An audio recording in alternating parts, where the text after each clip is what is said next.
The sun is breaking through the clouds, and the breeze is sending a spray of white petals across flagstones in front of you as you walk up the hill. You pull your sweater a little tighter against the breeze, knowing you'll soon need to shed it when the spring sunshine warms up the little plaza. You're used to that. This is a walk you've taken many times. You do it every year to remember the loved ones and friends who've died in service to the country. And where do you come to remember them? To a dogwood grove, of course. You're listening to Plant Connection. Life today can feel overwhelming, like we've drifted away from its natural rhythm. This podcast is your space to slow down, breathe, and rediscover the peace and clarity that come from reconnecting with the natural world. I'm your host, Lisa Cutshaw. Let's reconnect, one plant at a time. There are untold number of memorial dogwood groves around the U.S. At least I couldn't find a reliable number for how many there might be. But folks familiar with Charlottesville, Virginia, may have recognized the setting I just described. It's the Dogwood Vietnam Memorial, and every year, on the third Friday of April, they hold a ceremony to rededicate the memorial. They call the memorial the Hill That Heals, which I love. I think it could be true on a lot of levels. Culturally, emotionally, physically, spending time in nature can heal us in all sorts of ways. It lowers stress, improves immune response, gives us a greater sense of belonging. Now, none of that is exclusive to dogwoods, but it is inclusive of them. Going to visit dogwood trees could be a ritual we all need, and one I am happy to adopt. Part of me mischievously wonders what archaeologists 1,000 years from now would assume about our society if they dug up a spot where people memorialized fallen soldiers with dogwood trees and claimed the hill could heal. I'm joking, of course, but I wouldn't mind living in a society that actually did venerate trees and go to nature to heal. In fact, let's create that society together. But back to dogwoods. I should say I'm focusing on flowering dogwood today. The small tree with 4-petaled white flowers. Cornus Florida for the scientific among us. And if we're being strict, those white petals aren't actually flower petals. The correct botanical term is bract, and they surround a cluster of tiny flowers at the center. There are a lot of other types of dogwood we could talk about. There are roughly 50 species in the genus Cornus around the world, and about 16 of them are native to the U.S. So what is it about flowering dogwood trees that lend themselves to memorial groves? I wonder if it has something to do with the joy it brings every spring when the trees light up the hillsides with their blankets of white flowers. They are so widely loved that dogwood is the state tree or state flower of 3 states, including Virginia and North Carolina. Something speaks to us at a visceral level. People love dogwood trees. I know I do. Is their yearly return a symbol of hope that the enduring cycle of the seasons continues in spite of all our human imperfections? That cycle of return marks our remembrance for those we memorialize, whether it's war veterans or our own family members. Spring is well and truly sprung when dogwood flowers start blooming. So much so that one of the old sayings that has been passed down forever is that once the dogwood blooms, there'll be no more frosts that spring. Is it always true? I wouldn't bet my vegetable garden on it, but it's a fun thought. If you want to test it though, just make sure you're watching for blooms on trees that share a similar microclimate to the one at your house. I live higher up in elevation than my nearest town sits, so if I saw dogwood blooming down in town, it wouldn't tell me too much about how the frosts would affect my house. It's always a few degrees colder up here than it is down there. Still, those beautiful blooms are a beacon of spring, and we all look forward to them each year. So much so that more than 1 million people venture out to the Blue Ridge Parkway each April and May to see them. So this idea of making a little pilgrimage to visit dogwoods isn't unusual. People do it on a small scale all over the eastern U.S. each year. It may not be a conscious pilgrimage, but what random hiker coming upon a blooming dogwood tree in the woods doesn't count themselves lucky? The dogwood flower is one of those talismans of spring that anchor us in the cycle of the year. So many of us spend the vast majority of our time indoors. It can be easy to forget that the cycle of the seasons is continuing on without us. But dogwood flowers are an instant reminder, pulls us out of our mundane, climate-controlled numbness and straight into the wild, fresh immediacy of spring. Can you feel it?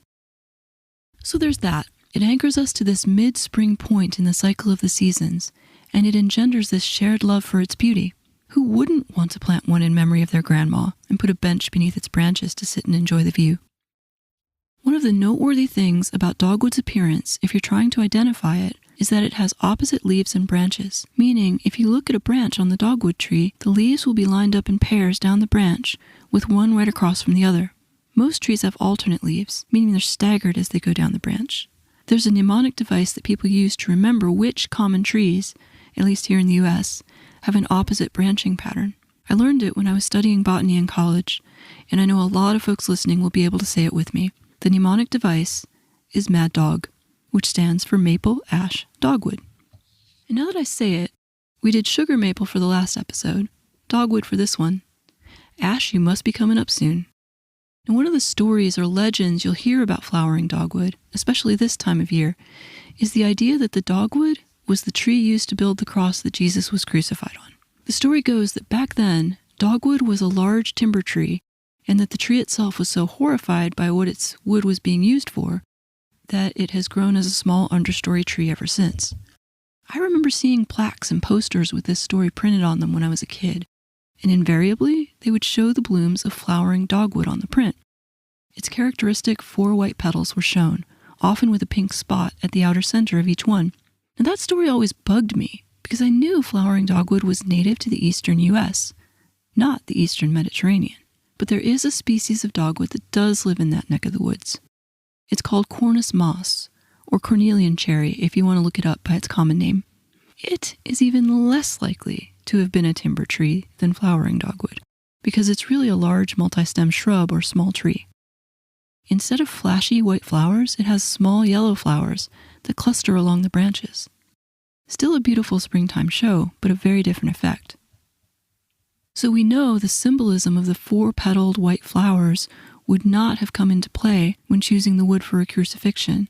Archaeological evidence of historical crucifixions, what little there is, shows that olive wood and acacia were used at least some of the time, and historians suggest that authorities would have chosen whatever was easily available at the time, which makes sense. So depending on where the proceedings were taking place, pine and oak would probably also have been options. Could Cornus moss have been used? I mean, your guess is as good as mine. It's within the realm of possibility that an individual specimen could have grown in the area, and it seems likely that if it was used, it was for a smaller detail of the cross rather than a main vertical support. So far as I could find, there's no known source that proves Cornus moss was ever used for that purpose. If they found a tree that was conveniently located and large enough, sure, why would they turn it down? It just isn't the most likely candidate. So where did such a story come from? I couldn't find a definitive account of how it originated, but it almost certainly came from the US in the 20th century. My guess is that some pastor saw a way to turn the beloved spring flowers into a symbol of their faith, and it snowballed from there. If you look up the story online, you'll see a lot of people calling it a legend, and that's how I remember those plaques from when I was a kid, which makes me wonder, maybe it was just made up to sell home decor products. Okay, so bizarre stories aside, let's talk about what the flowering dogwood has been used for historically. It's not just a pretty face, this tree. It turns out that the wood of dogwood has been commonly used for things like golf clubs and mallets, arrows and tool handles. And those uses speak to 2 of the characteristics of the wood. For all the woodworkers out there, it's one of the hardest native woods in North America on the Janka hardness scale, which means it is highly shock resistant and can also be more difficult to work than some of the other hardwoods like oak. If you want a wooden mallet or a golf club head, dogwood will be less likely to break during use than most other North American woods. As for tool handles and arrows, they benefit from a separate but handy characteristic, namely that the wood wears smooth when it's abraded. So let's say you use your tools on a daily basis, and the wooden handles get a lot of wear and tear. Some woods will tend to get rough spots when they're worn down by friction, so they might open up the user to splinters or the surrounding material could catch on it. Wearing to be more smooth over time is a real benefit for some uses. Back during the Industrial Revolution in America, weaving shuttles on looms were made from dogwood for this reason. And even today, if you like to knit or crochet, dogwood would be an excellent material for your knitting needles or crochet hooks. Mine are all made of metal or plastic, but I'm going to experiment with making some out of dogwood. I'll let you know how it goes. Even our founding fathers loved dogwood trees. Washington and Jefferson both planted them as ornamentals at their respective home. In fact, speaking of dogwood groves, Washington had a bit of woodland cut so he could plant a circle of dogwood trees with a redbud in the center. Now, clearing woodland to plant more trees may sound counterintuitive, but it actually mimics the natural ecology of dogwood. It's a woodland understory tree, but you're less likely to see it in the darkest part of the forest, where the climax community canopy trees capture most of the sun, or block the sun if you look at it from the dogwood's point of view. In my little spot of the Blue Ridge Mountains, that climax community is oak hickory forest. But you see dogwood all over the place. So what gives? It definitely grows here, but the big canopy trees shade it out over time in the depths of the forest. As we've said, dogwood is an edge species. It takes advantage of gaps in the canopy to gather the light it needs. Research has shown that flowering dogwood photosynthesizes most efficiently when the sunlight level is about 2/3 of full sun, so 1/3 shade to put that another way. That explains why you often see it at the edge of the woods, peeking out to say a cheerful hello as you walk or drive by. But why then do you still find it in the woods when you're out hiking? Like I said, edge species take advantage of gaps in the canopy. Now, one very likely explanation in this day and age is that the area of forest you're hiking through may still be in a successional phase, meaning the big canopy trees haven't covered the whole place as completely as they will when they finish taking over. As we know, this whole area, actually most of the United States, has been logged at some point, so the vast majority of the time, the forest you would be walking through is probably not at its full climax community. Now, it may be, and if it is, there's another explanation for why you might see dogwoods. That possibility is, if you see dogwoods in an otherwise well-canopied forest, there may have been a gap in the canopy in a relatively recent time period. So look around. Did a tree fall or get hit by lightning? Most likely, you can see some evidence of where that extra bit of sunshine came from to give dogwood a fighting chance. And if this is still a spot where enough sun, where edge species can actively thrive, then the forest floor will be full of all sorts of distinct species of plants. It will not be an open forest floor like you often see in an old-growth forest. It will most likely be tangled with brush and small trees and vines, along with many kinds of herbaceous perennials, meaning they don't have woody stems and they die back to the ground when the winter comes.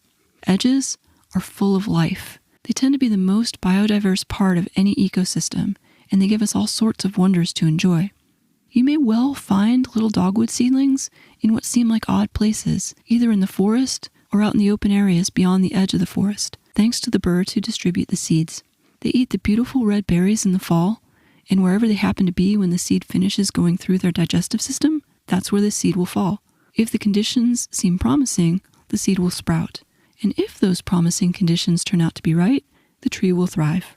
The soil needs to be well drained, so it doesn't like to be in a soggy place. A little shade is ideal, but not absolutely necessary. Dogwood does very well in full sun, and if you're worried about spot anthracnose, it's a good idea to consider planting your dogwood in full sun or close to it. Trees that are attacked by spot anthracnose survive better in full sun than in shade. Spot anthracnose was a big concern decades ago when I was first learning about ecology. From the standpoint of horticulture, though, there have been several varieties selected from wild trees that have been found to be more resistant to spot anthracnose. They are commonly available to buy from nurseries too, so it shouldn't be hard to find one if planting a dogwood appeals to you. I usually specify a variety called Appalachian Spring for that purpose, but there are several others. If you want to try other varieties that showcase some of the amazing differences available among the cultivars, there are dozens to choose from, if you can find a nursery that carries them. Things like spot anthracnose have made it very difficult for nurseries to be able to keep all these varieties on hand because, if you lose your whole stock, are you really going to try again? But there are nurseries out there that do carry them, and some of them are quite resistant to the various diseases that attack them.